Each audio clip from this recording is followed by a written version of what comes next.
अब यहां पर हमारे को डेल्टा जी तो आपने बच्चों कैलकुलेट कर लिया, अब हमारे को डेल्टा एच कैलकुलेट करना है। तो डेल्टा एच कैलकुलेट करने के लिए मैं क्या इक्वेशन लगाऊंगा? मेरे पास एक रिलेशन थी NFE it is equal to minus of delta H plus NFT del E upon del T at constant pressure, right. तो अब ये जो रिलेशन है मेरे पास, राइट, इस रिलेशन में मैं सबसे पहले del E upon del T निकालूंगा। तो अगर हम इस रिलेशन के हिसाब से देखेंगे, del E upon del T ये निकालना है मुझे, मतलब change in EMF with change in temperature. तो ये एक बात तो बिल्कुल तय है कि जब आपने टेम्परेचर को बढ़ाया, आप 25 डिग्री सेंटीग्रेड पर थे, तो 25 डिग्री सेंटीग्रेड से आपने टेम्परेचर को कम किया, राइट, मतलब टेम्परेचर घटाया। मैं एक्चुअली 0 से 25 पर जा रहा था। तो अगर आप टेम्परेचर को जब घटाओगे तो ईएमएफ ऑफ द सेल बढ़ रहा है, इसका मतलब नेगेटिव रिलेशन है, नेगेटिव रिलेशन है यहां पर, राइट। जब आपने टेम्परेचर को कम किया तो ईएमएफ ऑफ द सेल बढ़ रहा है, राइट। तो del E upon del T एक बात तो बिल्कुल तय है कि वो आपका नेगेटिव में मिलेगा, you will get in negative. अब ये del E upon del T का मान कितना आएगा, राइट, तो वो मैं कैलकुलेट करने के लिए टेम्परेचर का जो अंतर है, तापमान का जो डिफरेंस है वो 25 का है, तापमान में जो डिफरेंस है वो 25 का है, राइट। और यहां पर मैं लिखूंगा, माइनस लगा दिया मैंने आगे, ये मैंने आगे पहले से माइनस लगा दिया, ये माइनस, राइट। और ये हो जाएगा 0.6915 माइनस 0.6753, राइट। तो अब इसको माइनस कर लेंगे आप, मतलब माइनस करेंगे तो ये हमारे को मिल जाएगा 5 3 2 11 5 6 8 7 1 और 6 6 0 0.0162 बटा 25, राइट। ये हमारे को वोल्ट पर डिग्री के अंदर, ये हमारे को टेम्परेचर कोफिशिएंट मिल जाएगा, ये हमारे को टेम्परेचर कोफिशिएंट मिलेगा, राइट। इसको फर्दर सॉल्व करना पड़ेगा। अब यहां पर आ जाइए आप, वो 25 डिग्री सेंटीग्रेड पर आपको डेल्टा एच का मान पूछ रहा है, तो 25 डिग्री सेंटीग्रेड पर पूछ रहा है, तो अब अच्छा एन का मान 2 है, ये हमने ज्ञात कर लिया।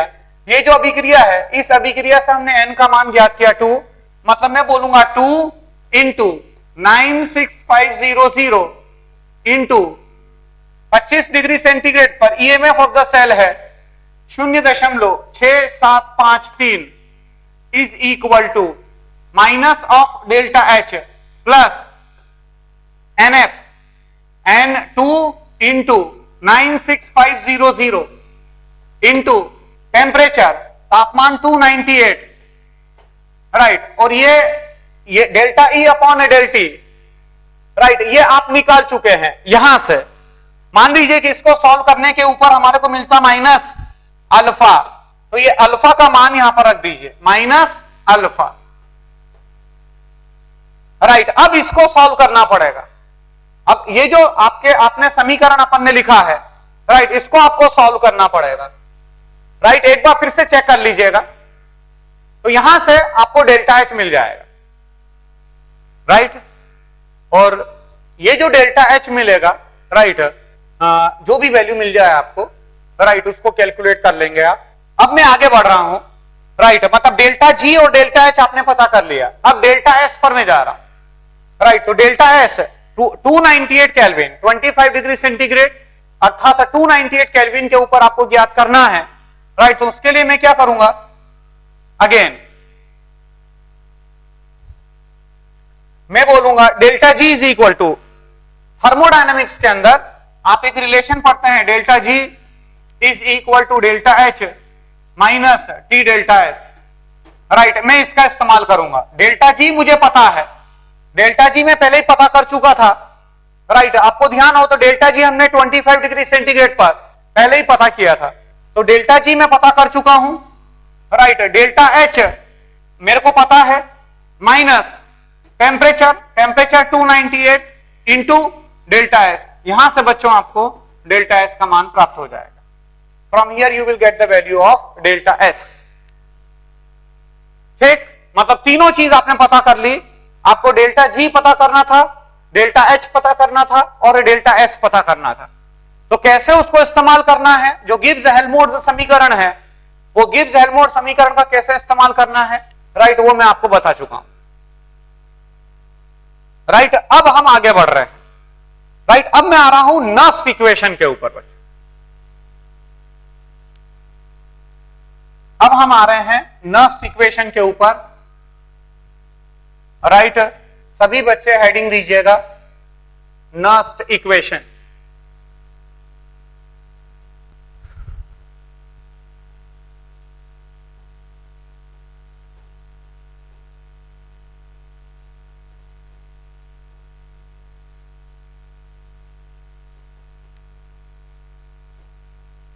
सबसे पहले तो मान लो कि हमारे पास कोई उत्क्रमणीय सेल अभिक्रिया है। मान लो कि सेल अभिक्रिया है ए प्लस ये ए एक्वस मान लीजिए, प्लस बी एक्वस उत्क्रमणीय, C equals plus D equals. Right, ये हमारी कोई उत्क्रमणीय सेल अभिक्रिया है। तो एक रिलेशन होती है बच्चों, delta G is equal to delta G not plus R T natural log Q. Right, जो क्यू है वह क्यू रिएक्शन कोएफिशिएंट है। रिएक्शन कोएफिशिएंट ये एक बहुत फेमस अभिक्रिया है। Delta G is equal to delta G not plus R T natural log Q. Q मतलब होता है रिएक्शन कोएफिशिएंट। क्यू मतलब जो सेल अभिक्रिया है उस रिएक्शन कोएफिशिएंट क्यू, यहां पर लिख लीजिएगा चाहे तो, रिएक्शन कोएफिशिएंट।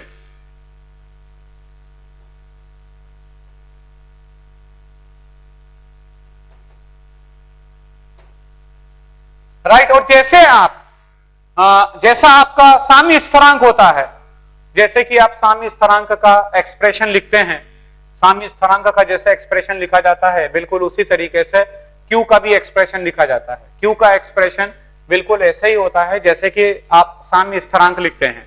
राइट, मतलब मैं यहां पर बोलूंगा Q is equal to C की सांद्रता की घात में C इंटू D की सांद्रता पावर में D अपॉन A की सांद्रता की घात में A और B की सांद्रता टू द पावर B। ये हमारा Q हो जाता है। राइट, जैसे बिल्कुल आप जैसा साम्य स्थिरांक का आप एक्सप्रेशन लिखते हैं, बराबर बिल्कुल वैसे ही Q होता है। Q is equal to concentration of C to the power small c D to the power small d upon A to the power small a and the B to the power small b। Right, ये हमारा Q का expression है। अब यहां पर बात आगे बढ़ती है डेल्टा जी की जगह पर मैं लिख सकता हूं माइनस NF। आप सब अच्छी तरीके से जानते हैं delta G it is equal to minus N into F into E is equal to delta G not. Delta G not मतलब मानक गिब्स ऊर्जा में परिवर्तन। डेल्टा जी नॉट मतलब होता है मानक गिब्स ऊर्जा में परिवर्तन। तो डेल्टा जी नॉट की जगह पर मैं क्या लिख दूंगा, minus NF E not of the cell plus RT natural log Q। Right, minus दोनों तरफ ऋणात्मक चिन्ह से गुणा करें। राइट, दोनों तरफ ऋण चिन्ह से गुणा करें। तो गुणा करेंगे इट मींस ये हो जाएगा NFE is equal to NFE not minus RT natural log Q। NFE is equal to NFE not minus RT natural log Q। Right, और आप ये भी कह सकते हैं कि E is equal to E not minus RT upon NF natural log Q। Right, ये natural log की टर्म में है, इसको बेस 10 में कन्वर्ट कर दें। तो जब आप बेस 10 में कन्वर्ट करेंगे इट मींस ये हो जाएगा EMF of the cell is equal to E naught of the cell minus 2.303 into R into T upon NF log Q. EMF of the cell, it is equal to E naught of the cell minus 2.303 into RT upon NF log of Q. Right, ये natural log से हम log में चले गए, base 10 में चले गए, तो बेस 10 में जाने के लिए मैंने 2.303 से गुणा कर दिया। राइट, यहां तक आपको अच्छी तरीके से समझ में आ गया होगा। ठीक, तो अब यहां पर चाहे तो आप इसको ऐसे भी कर सकते हैं, it means E cell is equal to, और क्यू का क्या मान है, ये क्यू हमारा है, ये हमारा क्यू है। राइट, क्यू का एक्सप्रेशन है, इस क्यू के एक्सप्रेशन की जगह पर, क्यू की जगह पर आप ये पुट कर सकते हैं। राइट, तो अगर मान लो, मतलब ये आप समझ लीजिए कि ये हमारी मेन इक्वेशन है, E cell is equal to E not cell this. और ये बात जरूर है क्या, इसमें अगर आप देखो ये 2.303 इंटू आर इंटू टी, मान लो कि temperature most of the time जो टेम्परेचर लेते हो वो 298 केल्विन, मतलब जो रूम टेम्परेचर होता है वो 298 केल्विन होता है। राइट, तो अगर हम 298 अपॉन एफ अगर पुट करेंगे, मतलब ये जो वैल्यू है 2.303 into R into T upon F, ये हमारा कांस्टेंट रहेगा। ये इतना जो टर्म है, ये जो टर्म है ये कांस्टेंट है 2.303 into R into T upon F. Right, तो अब यहां पर अगर वैल्यू पुट करोगे तो ये हो जाएगा 2.303 into R, it is 8.314 into temperature 298 kelvin upon Faraday 96500। Right, अगर आप इसको सॉल्व करोगे तो ये मिल जाएगा 0.0591।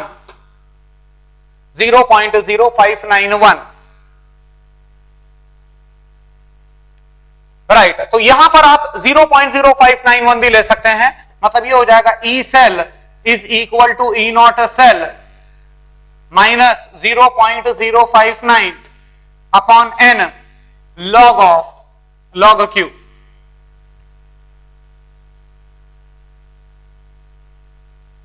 राइट, क्यू की जगह, मतलब जो भी सांद्रता है, जब आप क्यू लिखते हैं तो उत्पाद को आप ऊपर रखेंगे और जो अभिकारक है वो अभिकारक को नीचे रखेंगे। जो उत्पाद है वो उत्पाद ऊपर रहेगा, राइट, और जो अभिकारक है वो अभिकारक नीचे रहेगा। राइट, अगर मान लो कि हाफ सेल है, कोई हमारे पास हाफ सेल अभिक्रिया है, तो उसमें आप क्या परिवर्तन करेंगे इसके अंदर, वो जरा देख लीजिएगा। मान लो कि हमारे पास मैंने जिंक आयन का अपचयन किया, मान लो कि मैंने जिंक आयन का अपचयन किया, तो Zn2 positive plus 2E negative giving Zn। Right, ये मैंने जिंक आयन का अपचयन किया, तो इसके लिए जो इक्वेशन है ये मेरा अर्ध सेल है, ये अर्ध सेल अभिक्रिया है, ये हमारी अर्ध सेल अभिक्रिया है।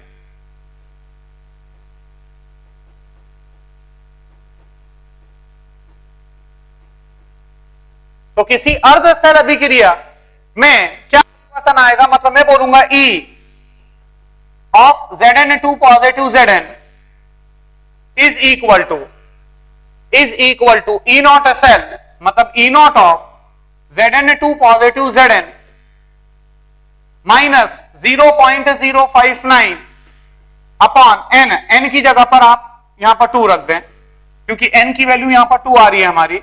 It is log of zinc की सांद्रता अपॉन जिंक आयन की सांद्रता। राइट, देखना बच्चों, ये बहुत इंपॉर्टेंट बात बता रहा हूं अब आपको।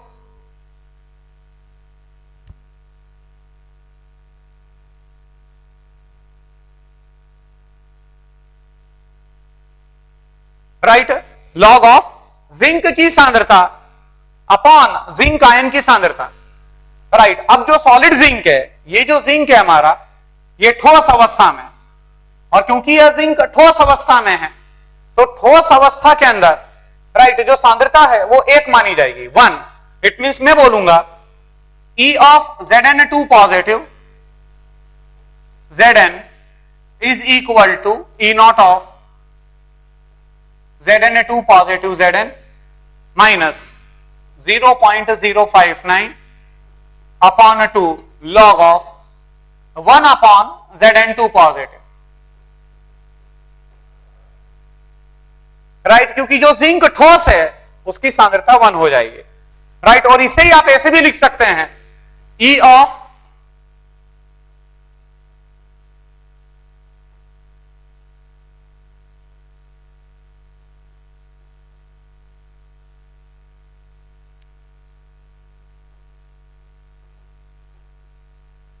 देखिएगा मैंने क्या किया, जो माइनस साइन था राइट वो प्लस में मैंने कन्वर्ट कर दिया है, राइट आप देख लीजिएगा।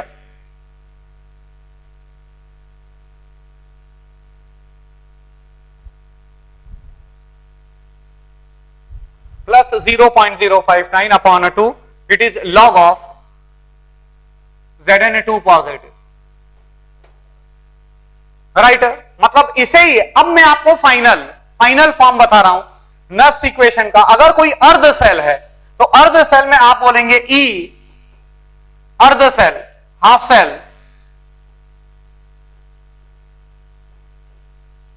Is equal to E not of the half cell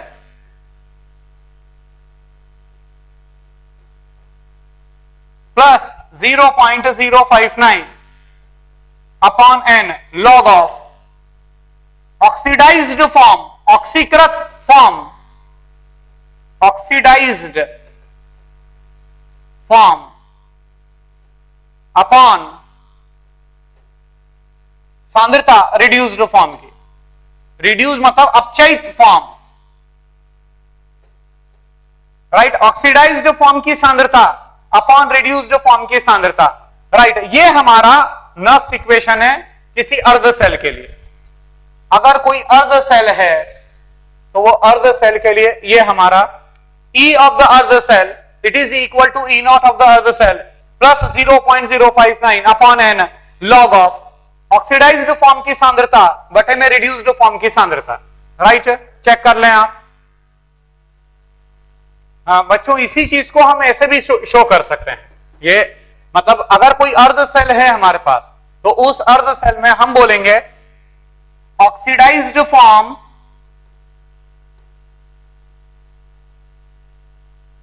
plus n electron giving reduced form. ये ज्यादा सही रहेगा आपके समझने के लिए, राइट। तो ये जो होता है जैसे कि अगर इसी से हम रिलेट करें Zn2 positive plus 2E negative giving Zn, ये एक एग्जांपल हो गया उदाहरण। उसी तरीके से Cu2 positive plus 2E negative giving Cu, ये दूसरा उदाहरण हो गया। Ag positive plus E negative giving Ag, ये आपका तीसरा उदाहरण हो गया। तो ये ऑक्सीडाइज्ड फॉर्म है, Zn2 positive, Cu2 positive, Ag positive, ये हमारे ऑक्सीडाइज्ड फॉर्म है और ये हमारे रिड्यूस्ड फॉर्म, राइट। अब कैसे आप इसका इस्तेमाल करेंगे, राइट। जल्दी से एक प्रश्न को नोट करेंगे।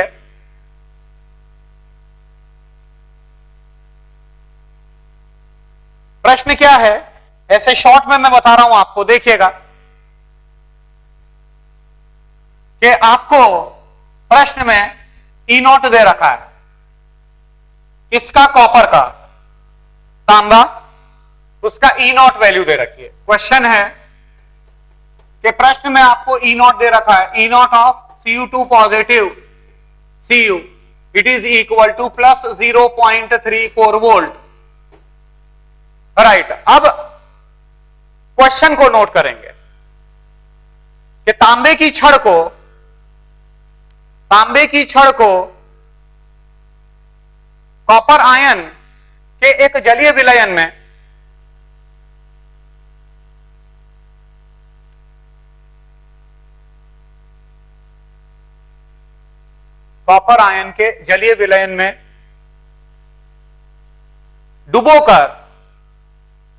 कॉपर इलेक्ट्रोड बनाई गई, डुबोकर कॉपर इलेक्ट्रोड बनाई गई, कॉपर इलेक्ट्रोड का निर्माण किया गया। दिए हुए विलयन में कॉपर आयन की सांद्रता, दिए हुए विलयन में कॉपर आयन की सांद्रता 0.02 मोल प्रति लीटर है।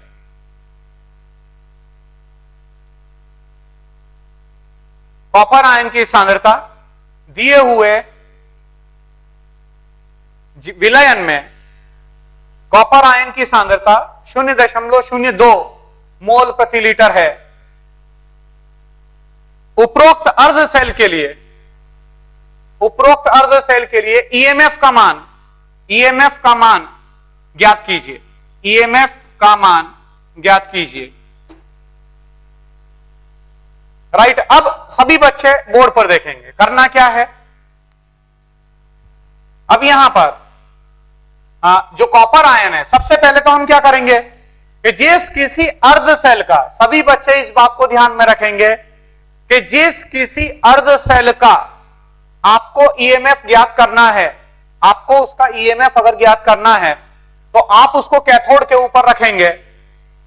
और आप अच्छी तरीके से जानते हैं कि कैथोड के ऊपर अपचयन अभिक्रिया होती है। तो अब आप क्यूप्रिक आयन का अपचयन करवाएंगे, Cu2 positive plus 2E negative giving Cu। यह हमारी अभिक्रिया है जो कैथोड के ऊपर होगी।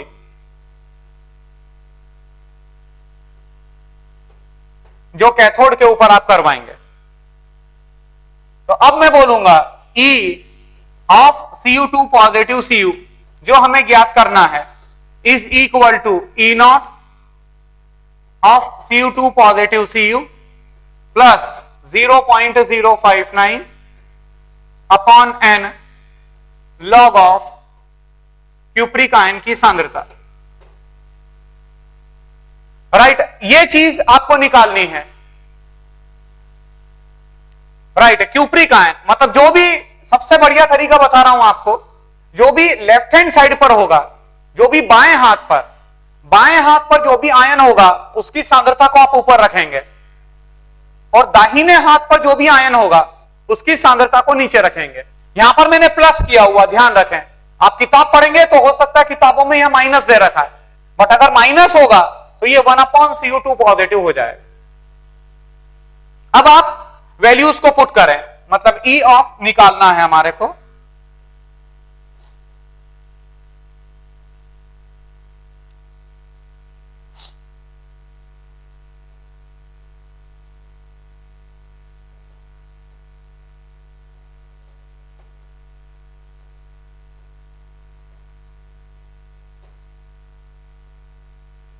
क्यूप्रिक आयन की सांद्रता आपको दे रखी है यहां पर, इट इज 0.02। राइट, अब आपको इसका लॉग लेना पड़ेगा। राइट, वो लॉग आप आसानी से ले सकते हैं। एक बात निश्चित है कि जो लॉग का मान मिलेगा वो ऋणात्मक मिलेगा। मतलब आप इसको ऐसे लिख सकते हैं, लॉग ऑफ 2 इंटू 10⁻⁻², अर्थात -2 प्लस लॉग ऑफ 2। तो log 2 का मान 0.3 मतलब -1.7 आएगा, अर्थात ये हो जाएगा 0.34 प्लस माइनस कर दो यहां पर -0.059 अपॉन 2 इंटू 1.7। ये जो उत्तर मिलेगा आपको, ये बच्चों निश्चित रूप से आपको वोल्ट में मिलेगा। You will get in volt. हाँ बच्चों, अगला क्वेश्चन लिखेंगे, अगले क्वेश्चन को लिखेंगे। जिंक की एक छड़ को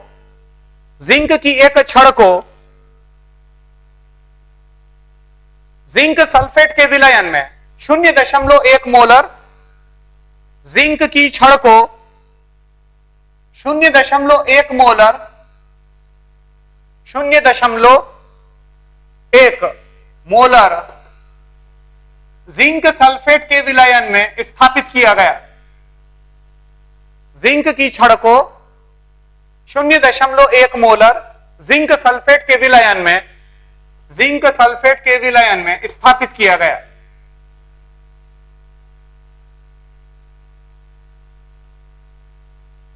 यदि ऐसा माना जाए, यदि ऐसा माना जाए कि लवण का विघटन 95%, यदि ऐसा माना जाए कि लवण का विघटन 95% होता है,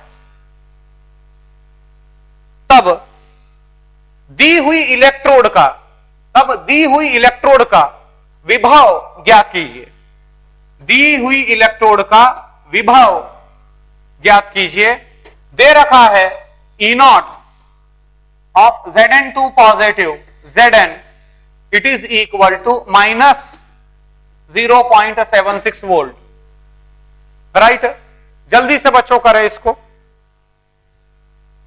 हाँ बच्चों, अब इस प्रश्न को हम कैसे करेंगे? सबसे पहले तो हमारे को जो अर्ध सेल अभिक्रिया है, वह अर्ध सेल अभिक्रिया को आपको लिखना चाहिए। जो हमारी अभिक्रिया बनेगी वह अभिक्रिया है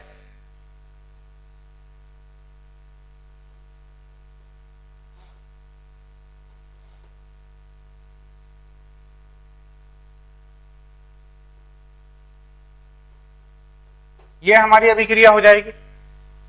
अब इसके लिए मैं बोलूंगा E ऑफ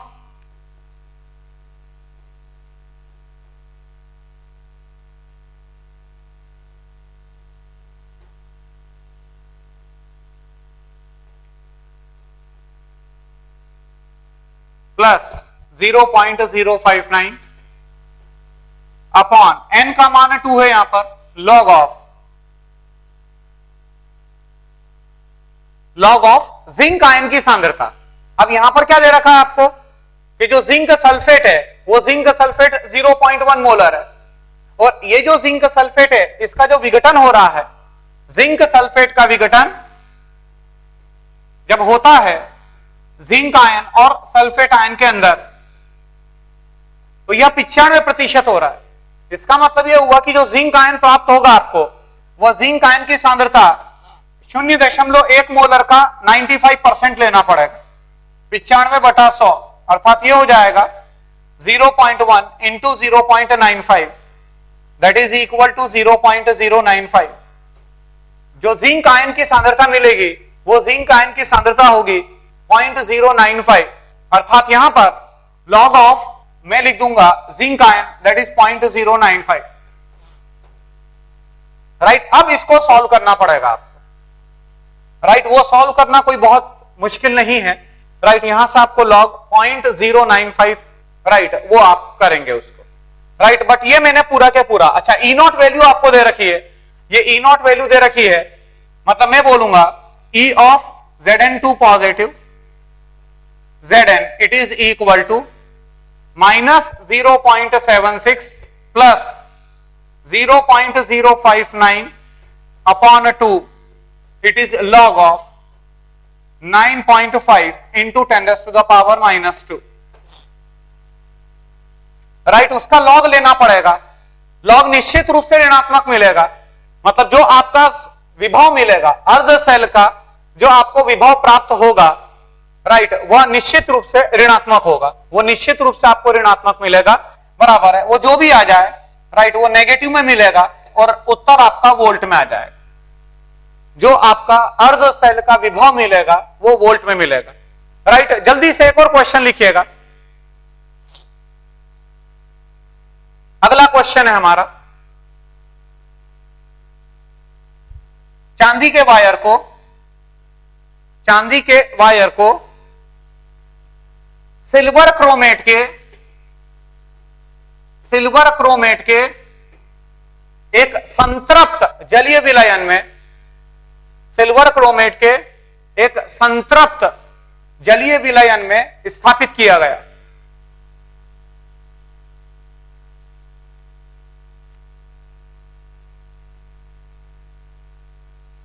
दी हुई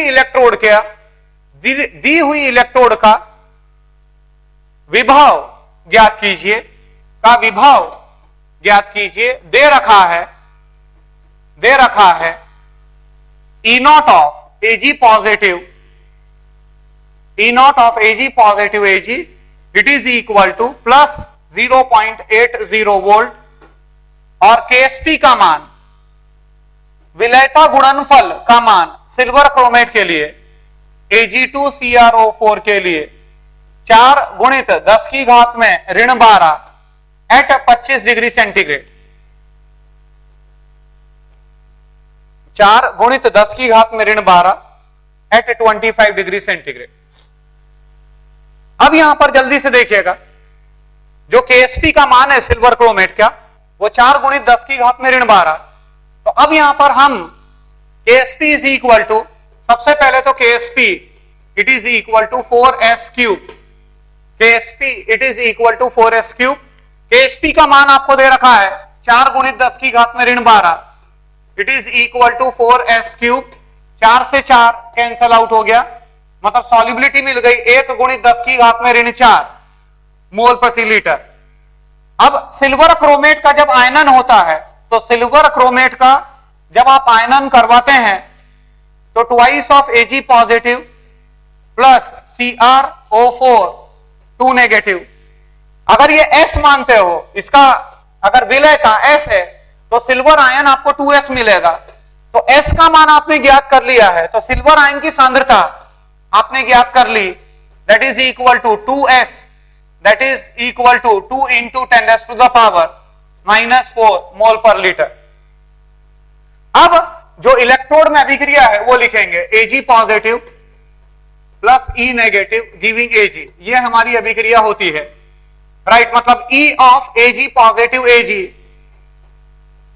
it is equal to E naught, E naught का मान है 0.80 plus 0.059 upon 1 log of silver ion की सांद्रता। सिल्वर आयन की सांद्रता कितनी है?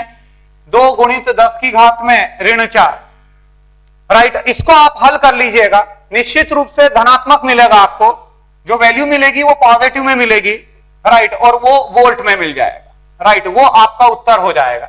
इसमें सबसे इंपॉर्टेंट बात क्या थी? सबसे इंपॉर्टेंट बात थी जो चांदी का आयन है वो चांदी के आयन की सांद्रता क्या होगी, right. So that's all for today, to be continued on tomorrow.